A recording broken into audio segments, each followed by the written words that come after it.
పార్వతీపురం మండలం నర్సీపురం గ్రామంలో ప్రభుత్వ ఉన్నత పాఠశాలలో ప్రభుత్వం ఎంతో ప్రతిష్టాత్మకంగా చేపట్టిన మెగా పేరెంట్స్ మీటింగ్లో ముఖ్య అతిథిగా పౌర సరఫరా శాఖ మంత్రి నాదెండ్ల మనోహర్ మరియు స్థానిక ఎమ్మెల్యే బోనెల విజయచంద్ర పాల్గొన్నారు. అనంతరం వారు మాట్లాడుతూ పిల్లల భవిష్యత్తు బాగుండాలంటే చదువు ఎంతో ముఖ్యమని, తల్లిదండ్రులు కూడా పిల్లలు ఎలా చదువుతున్నారనే విషయంపై ఎప్పటికప్పుడు దృష్టి సారించాలని తెలిపారు. తద్వారా వారు మరింత మెరుగ్గా విద్యలో రాణించేలా చూడాలని సూచించారు. టెన్నిస్ లో బ్రాంజ్ మెడల్ 1986 లో బ్రాంజ్ మెడల్ వచ్చింది సార్కి. మరి ఉమ్మడి ఆంధ్రప్రదేశ్ లో స్పీకర్ గా పనిచేసినటువంటి మనోహర్ గారు ఇక్కడికి రావడం చాలా మనోహరంగా ఉంది సార్. మీరు ఎందుకంటే ఈ రోజున మనం భారతదేశం మనం ఇంత కష్టపడి ఇంత దూరం వచ్చామంటే గతంలో ఎంతో మంది మీరు కాపాడండి, అది చాలా అవసరం.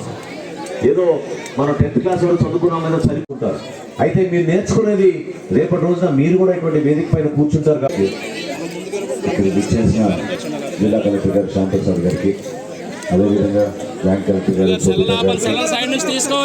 ఐటీడీఏపీఓ గారు అశోక్ గారికి, అడిషనల్ స్పీకర్కి, మాజీ మంత్రివర్యులు పదాల గారికి, ఈరోజు పార్టీకి అతీతంగా మనం చేసుకునే ఈ కార్యక్రమంలో తల్లిదండ్రులు ఎంతోమంది ఇక్కడ పాల్గొంటున్నారు. రాజకీయ నాయకులు కూడా మిమ్మల్ని చూసి మేము ఒక ఉత్సాహంతో ప్రతి గ్రామంలో కూడా ఒక పండుగ వాతావరణం, అద్భుతమైన పండుగ వాతావరణం ఎక్కడ చూసినా కూడా మన నుంచి నేను పర్యటన చేసుకుంటూ వస్తున్నాను. నిన్న ఈరోజు కార్యక్రమం గురించి ఆల్రెడీ బడికెళ్ళే పిల్లలు, తల్లిదండ్రులు, స్థానిక ఉపాధ్యాయులు అందరూ కలిసికట్టుగా ఈ కార్యక్రమం విజయవంతం చేయాలనే ఒక తపనతోటి పనిచేస్తున్న పండుగ వాతావరణం నిజంగా అద్భుతమైంది.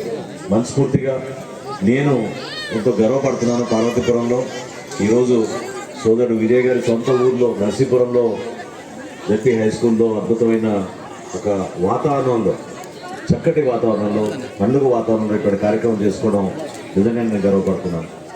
అయితే ఈ సందర్భంలో మనందరం కూడా పునరంకితం అవ్వాలి. రాష్ట్ర ప్రభుత్వం ఈ రోజున ఒక మంచి ఆలోచనతోటి నారా లోకేష్ గారు